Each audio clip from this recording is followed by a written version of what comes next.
We're going to wrap up the show. Browns practice is going on as we speak. We've gotten a couple clips that have come out from here. Deshaun Watson throwing in front of media for the first time. We also have seen Mike Vrabel out running around in pads. Oh.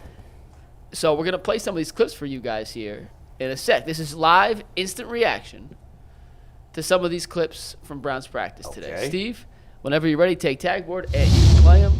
This first one, Deshaun Watson to Elijah Moore. Zip, no zip. What do you make of that throw ball? Was that a punt or a pass?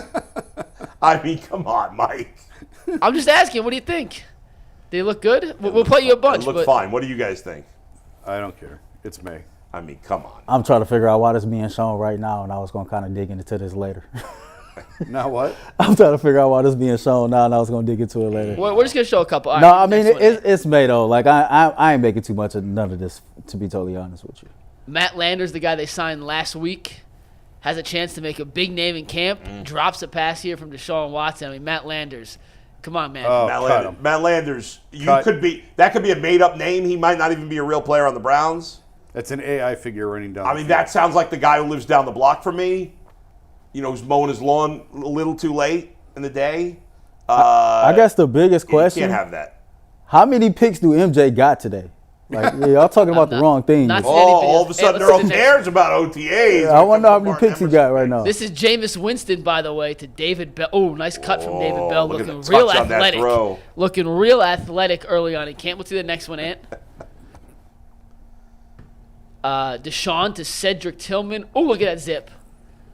The real question. We weren't seeing that zip. Tight defense on that play. We weren't seeing that zip last year. Earl, is it a good thing or a bad thing if MJ is picking off Deshaun Watson? Is that good or is that bad? Well, hopefully MJ is picking off Jameis and not Deshaun. Yeah, right. Next one, Ant. We got any more? Well, he wouldn't be the only one. He would pick off Jameis. A lot of people picking off Jameis. That's a good point right there. MJ with no picks, I hope. There's a nice deep ball from Deshaun. It's showing some arm strength, guys. This is some real arm strength. Elijah Moore, OTA MVP. Yo, you know what I want to see, man? That was the last one. All right, guys, initial thoughts on some of the videos we've seen from the second open to media day of Browns OTAs. Forget the throws. I really want to see if Cedric Tillman can get the one thing that was his biggest Achilles heel corrected, because he already has the NFL body. He already has the hands and the physicality. If he can get off the line of scrimmage and run routes, man, it might be something there. Well, he ran a lot of wrong routes last year. That's what I mean. A major concern. I mean, not just wrong routes, but wrong routes, just his route tree in general. That's what needed the biggest help. There's no excuse for that. You should that was a huge deal. He better be. Like, if he doesn't correct that this year, then I think that's it. Goodbye. Because as a rookie, you got to, come on, you got to know the playbook. You can't be freelancing out there as a rookie. I mean, who do you think you are? So I don't know if he did it on purpose or he just. I just think he struggled with it. I know in the Jets game, I seen Joe Flacco doing some coaching. I think it was a play that, if he would have actually cut in on the route sooner, it wouldn't have been. I think ended up being a turnover. But I just think that was his biggest Achilles heel. He's not very fast either, right? No, but you know what? Cecil always tell me, man, that 40-yard stuff is overrated. How fast can you get in and out of routes within that 10-yard dash matter most than anything. I mean, I thought he showed some promise last year. I certainly have higher hopes for him than I did after year one of Anthony Schwartz and David Bell. Did you just see that cut from David Bell, though? I mean, that was one of the top 13 cuts I've ever seen in Browns training camps. It's got to be. No doubt. I'd love to hear that list tomorrow. Yeah, we'll break it down. We had the little white dude who every fan was going, Josh Lenz, I think was his name. Anybody remember that guy? No. What about the dude with the hair? You? No, the dude, I think it was like when we was on Hard Knocks, his dad had like 2 heart attacks or whatever. Cajuice? I guess that was his name. I don't know. Oh, I don't know. What was his name? Was it David Cajuice? You're talking about that might have been that guy. There was also the guy who was the homeless guy who returned the kick for a touchdown. Yeah. Well, I forgot that guy's name. Or a punt for a touchdown. Was it Win or something like that? All I know is there was this guy, I think his name was Josh Lenz or Lenz. He was a little white dude who had a great training camp and a great preseason. And, of course, everybody from, like, Avon and Parma and all the other suburbs was like, we got to have this guy.